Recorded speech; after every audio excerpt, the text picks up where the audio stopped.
Nah, kenapa di situ Bu Yarti pasrah? Ngedengar jawaban sang suami seperti buat Bu Yarti malas ngebahasnya. Setelah selesai nelpon, beliau jalan ke arah kamar anaknya. Posisi pintu kamar anaknya sedikit tertutup. Dari luar samar-samar obrolan anaknya dengan boneka itu. "Kamu jangan nangis lagi ya, ada aku di sini." Ibu mana yang gak takut denger hal kayak gitu? "Adik, kamu ngomong sama siapa sih?" "Sama Gia." Di sini Bu Yarti mulai merasa ada yang aneh dengan boneka itu. Perasaannya saat lihat boneka itu seperti takut. "Adik, nanti tidur sama ibu ya." "Nggak mau, aku sama Gia aja tidurnya." Sembari memeluk boneka itu, Bu Yarti nggak bisa paksa. Kalaupun boneka itu diambil akan buat anaknya nangis kejer. Jam menunjukkan pukul 9:30 malam. Semenjak punya boneka itu, anaknya jadi jarang keluar dari kamar. Seakan dia nemuin teman baru, namun Bu Yarti masih berpikir positif.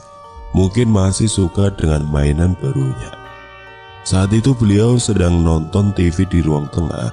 Suara tawa anaknya samar-samar terdengar. Namun entah kenapa buat Bu Yarti risih ngedengar suara tawa itu. Akhirnya beliau samperin ke kamar anaknya itu. Pintu kamarnya tertutup rapat, nggak kayak biasanya. Saat pintu terbuka, ternyata si adik udah tidur dan posisi bonekanya ada di bawah lantai. Lalu suara ketawa siapa tadi?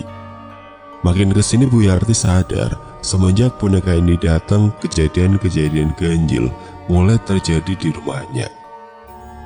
Dengan sedikit panik, beliau tutup perlahan pintu kamar anaknya. Pikirannya tentang suara tawa tadi berputar-putar. Ini adalah pertama kalinya beliau ngalamin hal seperti ini. Bu Yarti langsung menuju kamar mandi dan ambil wudhu. Semoga nggak ada kejadian apa-apa kepada anaknya. Selesai wudhu, Bu Yarti menuju kamarnya untuk bersiap tidur. Kebetulan kamarnya berada tepat di samping kamar anaknya. Saat melewati kamar anaknya, kembali beliau dengar suara tawa seperti sebelumnya. "Adik, udah tidur kok, bangun lagi. Udah malam, jangan ketawa-ketawa gitu." Namun suara tawa itu masih ada, seakan perkataan Bu Yarti dihiraukan begitu saja. Beliau sedikit kesal. Beliau buka pintu kamar anaknya, berniat mau omelin, tapi lagi-lagi saat pintu dibuka, si anak masih tidur.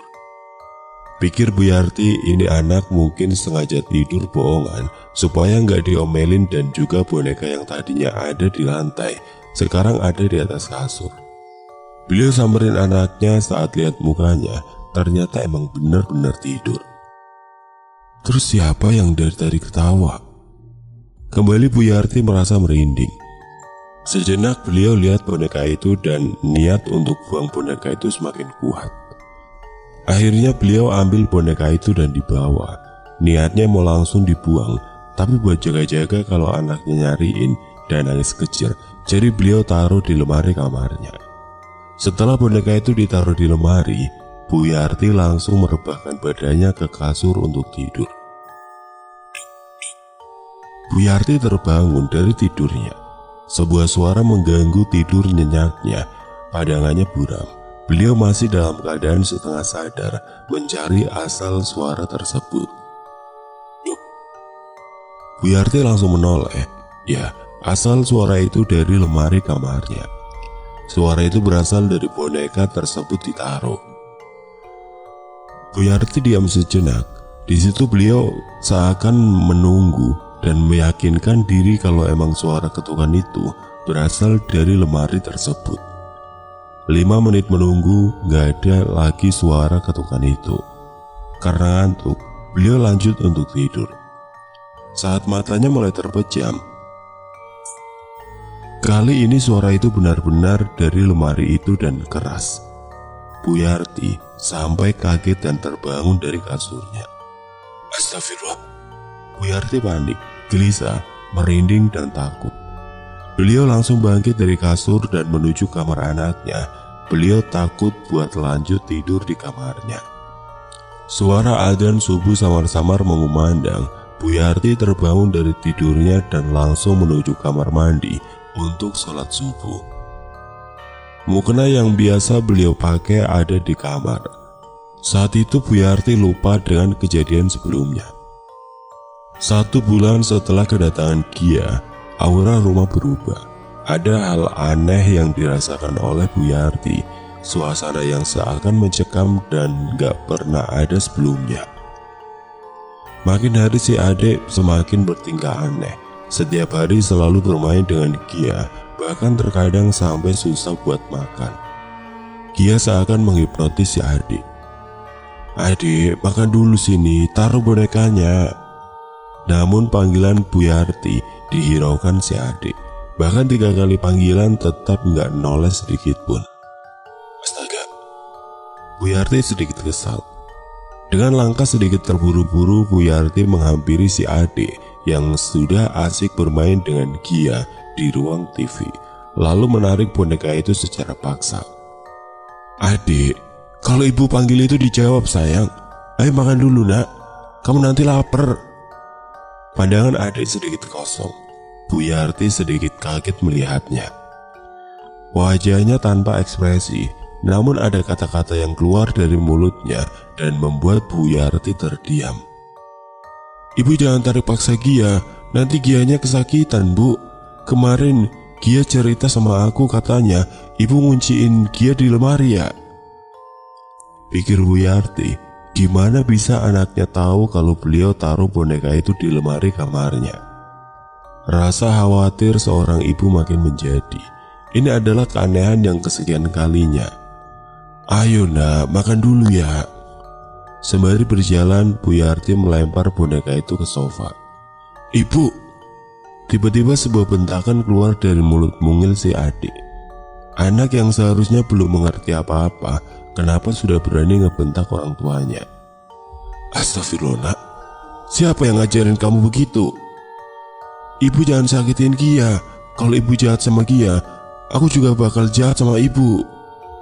Dengan ekspresi mata melotot mengarah ke wajah Bu Yarti yang tampak makin heran dan juga takut. Bu Yarti menoleh ke arah boneka itu dan entah mengapa, boneka yang awalnya berada di atas sofa berpindah ke bawah lantai dan jarak dari sofa sangatlah jauh.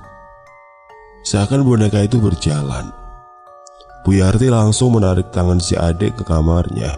Beliau panik dan juga makin takut. "Ayo nak, kita ke kamar ibu ya." "Gak mau, aku mau di sini sama Gia."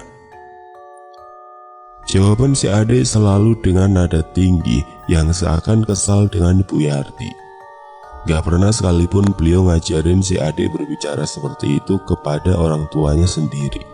Bahkan teman sebayanya pun Bu Yarti tahu gak ada yang bertingkah seperti itu juga.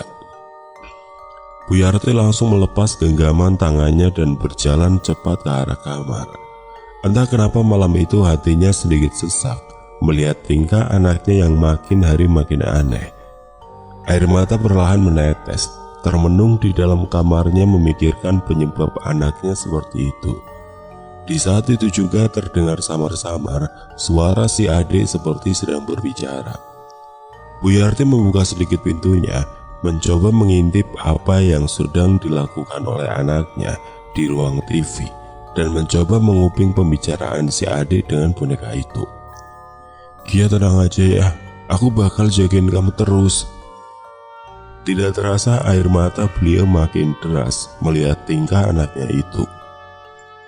"Gia gak boleh sedih terus, nanti malam cerita lagi ya sama aku di kamar kalau ibu udah tidur." Di saat Bu Yarti menguping, tiba-tiba beliau kaget. Si adik tiba-tiba menoleh ke belakang, matanya tajam menatap Bu Yarti yang berada di antara sela pintu kamarnya. Seakan ada yang memberitahu anaknya kalau Bu Yarti sedang mengintip mereka. Jantung Bu Yarti berdegup kencang. Beliau makin tidak percaya dengan tingkah anaknya itu. Beliau melihat ke arah boneka itu dan kepala boneka itu tiba-tiba sedikit bergerak ke arahnya. Bu Yarti langsung menutup pintu kamarnya dan berbaring di kasur. Entah kenapa malam itu nyalinya ciut. Beliau pun takut untuk mengajak anaknya ke kamar setelah mendengar ancamannya tadi. "Bu, itu beneran kepala bonekanya gerak?" "Bener Mas, berani sumpah saya nggak bohong," jawab Bu Yarti. "Jujur saja saya penasaran. Saya pun ngira kejadian boneka yang kepalanya bisa gerak ini cuma di TV-TV saja." Bu Yarti pun melanjutkan ceritanya. Malam itu juga Bu Yarti langsung berbaring di tempat tidurnya, menangis hingga tidak terasa membuat dia tertidur. Beliau sedikit ingat, saat tertidur itu beliau bermimpi berada di dalam sebuah rumah yang ornamennya beda dengan rumah-rumah yang ada di Indonesia.